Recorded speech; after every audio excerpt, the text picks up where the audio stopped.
My husband has been missing for half a month. Relatives and friends around him were helping to find him, and my father-in-law even went to the hospital because of this worry. I looked at the extra pieces of meat in the refrigerator and fell into thought. Weird, why do I feel like my husband is brooding all the time? Today is the 13th day since Song Mingan disappeared. I looked at the pile of meat and bones in the refrigerator and fell into deep thought. Strange, why did I buy so much meat? I searched my memory carefully, but found that I had no impression of buying meat at all. Could it be that Song Mingan bought it before leaving? I was a little worried that there was so much meat that I couldn't finish it in a short time. While I complained about Song Mingan in my heart, I took out a piece of meat and a big bone from the refrigerator. The meat is handled cleanly and is of high quality at first glance. I wrapped the meat into wontons, put it into soup made from bones, cooked it, put it in a thermos bucket, and drove to the hospital. When I arrived, Song's mother was wiping Father Song's face.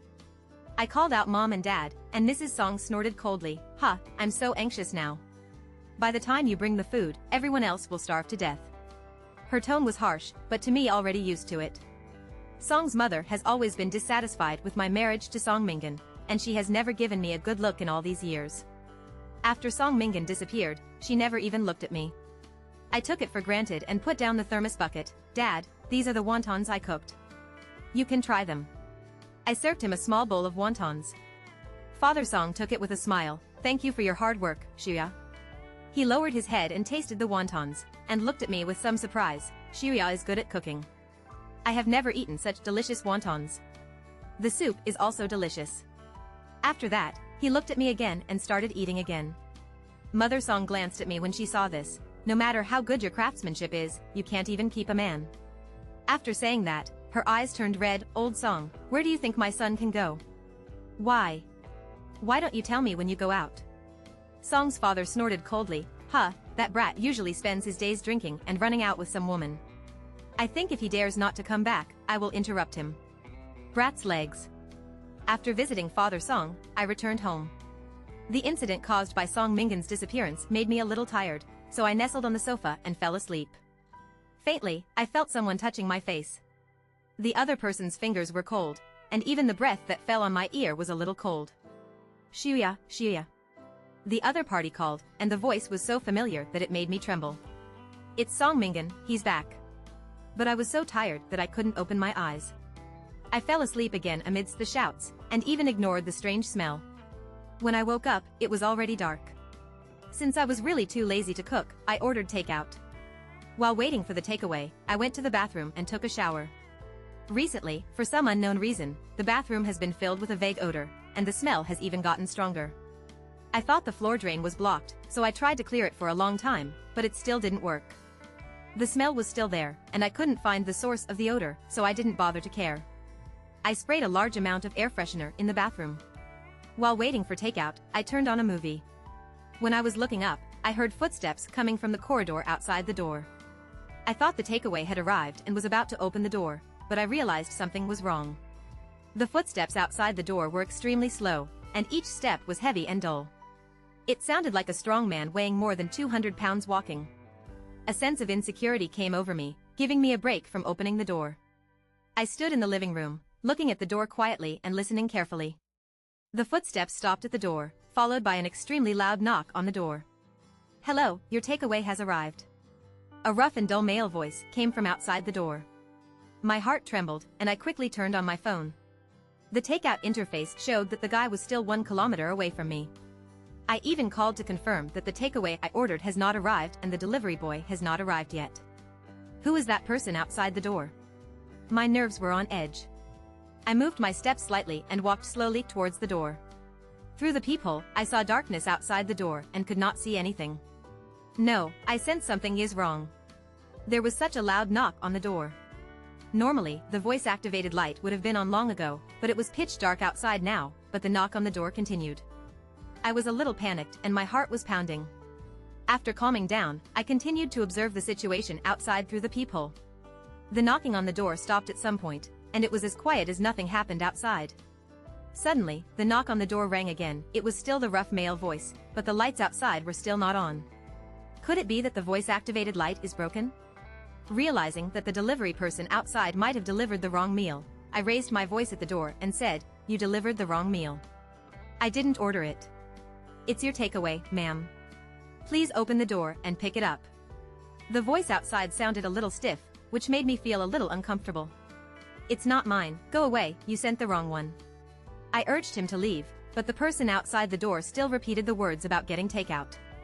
I was a little impatient and patted the door. I told you, let's go. As I patted the door, the voice-activated light outside the door turned on. Through the peephole, under the dim light, there was no one outside. I instantly broke into a cold sweat. There was obviously no one outside, so where did the knocks and voices come from? I stood frozen in the entrance hall, my palms soaked with cold sweat, and I forgot to think for a while. The cell phone rang suddenly in the living room. I suddenly came to my senses and picked up the phone. Hello, your takeaway has arrived. Please tell the community security personnel to let me in. My heart was in a mess and my brain was in a mess. It also stopped working, replied blankly okay, and then talked to the security guard.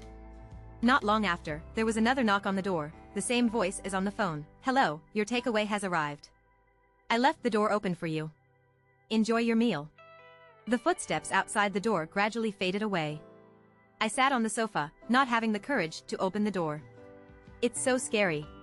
What just happened was so weird that I couldn't help but feel scared. I sat on the bed in the bedroom, wrapped myself tightly in the quilt, and fell asleep in my wild thoughts. The next day, I was woken up by a rapid ringing of the phone. Mother Song's indifferent voice was on the other end of the phone. Tomorrow is the Mid-Autumn Festival. Aren't you good at cooking? Come home and help with the cooking. I replied okay, but the other party didn't want to say more, so he asked me to agree and hung up the phone. I rubbed my swollen head and got up. As soon as I washed up and entered the bathroom, I was assaulted by a pungent smell.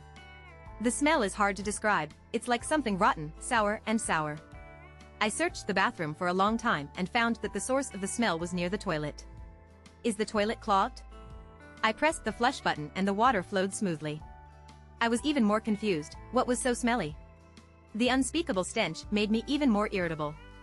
I quickly finished washing, sprayed a lot of perfume, and closed the bathroom door tightly. After a simple breakfast, I was ready to go out. When I opened the door, I found last night's takeout still sitting at the door. The bizarre memories of last night suddenly came to my mind. I shuddered and threw the takeaway food into the trash can downstairs. On the day of the Mid-Autumn Festival, I went to Song's father and mother's house early and took the meat in the refrigerator with me. I cooked a table full of dishes. After finishing everything, everyone sat at the dining table and started using chopsticks. Song Mingun's brother Song Nanxiang picked up a piece of spare ribs and said, "This spare ribs is delicious. My siblings' cooking skills are pretty good." Song Nanxiang looked at me with a meaningful look, which made me feel inexplicably uncomfortable. Song Nan's wife noticed it, rolled her eyes at me, and said to Song Nanxiang, "I'll try it too, give me a piece." Everyone raved about the pork ribs. Looking at the dishes on the table, I have no appetite at all. I picked up a piece of ribs and put it into my mouth. A feeling of nausea came over me, my stomach churned, and I rushed to the toilet. After I sat on the toilet and vomited all over, I suddenly washed up briefly and sat back at the dining table. There was still a vague sour taste in my mouth, which made me lose my appetite at all. Mother Song looked me over, with a layer of surprise in her eyes. "You are not pregnant, are you?" As soon as the words came out, everyone looked at me. I hurriedly explained, No, I just have a bad appetite." Song's mother didn't believe it. "Have you gone to the hospital for a checkup?" "No." "Or have you taken a test yourself?" "What if you are really pregnant?" I shook my head firmly. "I'm really not pregnant." I lowered my voice and told her that I was on my period 2 days ago. After saying that, Mother Song was instantly disappointed. "Really? Look how many years you and Mingun have been married, and you can't even conceive a child. When I was your age, Nanchang was already 5 years old. No wonder you can't even keep a man, so I don't know what Mingun likes about you." Mother Song's words became more and more unpleasant, and her sister-in-law was watching the fun. I listened in silence, trying to recall the 5 years that Song Mingun and I were married. The impression seems to be only Song Mingun's gloomy face and his indifferent voice, and nothing else. Just like a stranger. How did Song Mingun and I get along before? I can't seem to remember. When I got home again, it was already past 11 o'clock at night. After working all afternoon and all night, I was exhausted and went to bed early. Half asleep and half awake, I seemed to hear someone calling me, Shirya, one after another. The bathroom door was also banging, as if something was hitting the door hard. I was woken up and my brain was still a little confused. I walked to the bathroom door, and the thing was still banging on the door. In the dark night, that weird sound seemed to hit my heartstrings, making my throat a little tight. What? Is it a mouse? The door banged. Xiuya, Xiuya, please open the door for me and let me out. It was Song Mingan's voice. I stared at the bathroom door with wide eyes. Why is Song Mingan in the bathroom? When did he come back? I stood there, my brain unable to digest it for a moment. I felt something was wrong again. I didn't lock the bathroom door. If Song Mingan wanted to come out, all he had to do was turn the door handle. But he kept asking me to open the door for him. No, it couldn't be Song Mingan inside. I took a step back, and the thing inside seemed to sense my hesitation, and the collision became louder. Xiuya, it's me, open the door quickly. I didn't have time to think about it. I immediately turned around and ran out of the bedroom. The moment I left the bedroom, I looked back and glanced at the bathroom door handle, which had been turned. A black ball rolled out. It bounced towards me like a ball. In the moonlight, I could see the thing clearly. Inside is Song Mingan's face. I screamed in fright, and my legs were so weak that I could hardly walk. But I couldn't stop, that thing was getting closer and closer to me. At the critical moment, I didn't care about anything else and rushed out of the door. I didn't dare to take the elevator, so I had to take the stairs one by one. The thing followed me out, and the sound of rolling and bouncing was particularly clear in the silent corridor. My heart almost jumped out of my throat. I supported my extremely weak legs and kept running. Xiuya, Xiuya, I'm back, why are you running away? Behind him was Song Mingan's eerie voice. I was too scared to look back. Finally reaching the first floor, I ran out of the unit door and saw that the light in the security room was still on. I ran over panting. The security guard was dozing off in a daze, but he was startled by my frightened look. I told him I met something bad and he was chasing me. At first, the security guard didn't believe me and thought I was joking. But when he saw that I didn't look fake, he started to panic. In the middle of the night, he didn't dare to go up to check, so he could only tell me, please let me not go back tonight and see if I can stay at a friend's house for one night. After what happened just now, I dare not go up there no matter what. I can only call my good friend Li Meng. It was already 2:30 in the morning when he drove to pick me up. Seeing that I was wearing thin pajamas and looking pale, he was very surprised. What's going on, Xiuya? What happened in the middle of the night? He started the car and on the way to his house, I briefly described it to him. What just happened? It's so ridiculous, I still can't believe it, my heart is still beating hard. Li Meng was obviously in disbelief. Is it true, Xiuya? Don't be kidding me. Don't scare me. You know I'm most afraid of this. I wiped the cold sweat from my palms. I didn't lie to you, I really saw it, and that was Song Mingan's face. I suddenly got goosebumps, swallowed my saliva, and said, Xiao Meng, is Song Mingan dead? As soon as I finished speaking, there was a sharp and rapid braking sound, and I was hit hard. He rushed forward and was pulled back into his seat by the seatbelt. Ignoring the pain in my chest, I asked in a panic, too many things happened this night. My nerves are highly tense. I seem to have hit something. Li Meng's voice was filled with tears. There were almost no vehicles on the road in the early morning, and it was completely silent. Only mosquitoes were flying back and forth in front of the headlights. Xiuya, wait for me in the car. I'll get out of the car and take a look. Li Meng unbuckled his seatbelt with trembling fingers. He got out of the car and looked around, looking under the car. He didn't know what he saw, and he was frightened. I also unbuckled my seatbelt, got out of the car and asked hurriedly, what's wrong? Is there anything? He turned his head and looked at me, with a smile. It's nothing, a cat just got out from under the car, it must be he was hit. But the cat ran away, so there shouldn't be any big problem. Li Meng's dark eyes stared at me. I don't know if it was my imagination, but under the illumination of the car lights, his smile looked a little strange, and the corners of his mouth almost reached the base of his ears. Had he smiled like this before? I shuddered. It's getting late, let's get in the car quickly. Li Meng stopped laughing and urged me to put away my doubts. I hesitated for a moment and got in the car. When we arrived at Li Meng's house, it was already 3:30 in the morning. I couldn't keep my eyes open after almost no sleep all night. I followed him into the corridor, and while waiting for the elevator, Li Meng suddenly turned around and said to me with a smile, Xiuya, Song Mingan really loves you. My heart skipped a beat. It was not like Li Meng could say it out loud. Words. He obviously hated Song Mingan the most. When Song Mingan and I got married, he was not happy. He said that Song Mingan looked like a playboy and looked dishonest. He said that my marriage would not be happy. In addition, knowing Song's father's attitude towards me, he looked down on Song Mingan even more.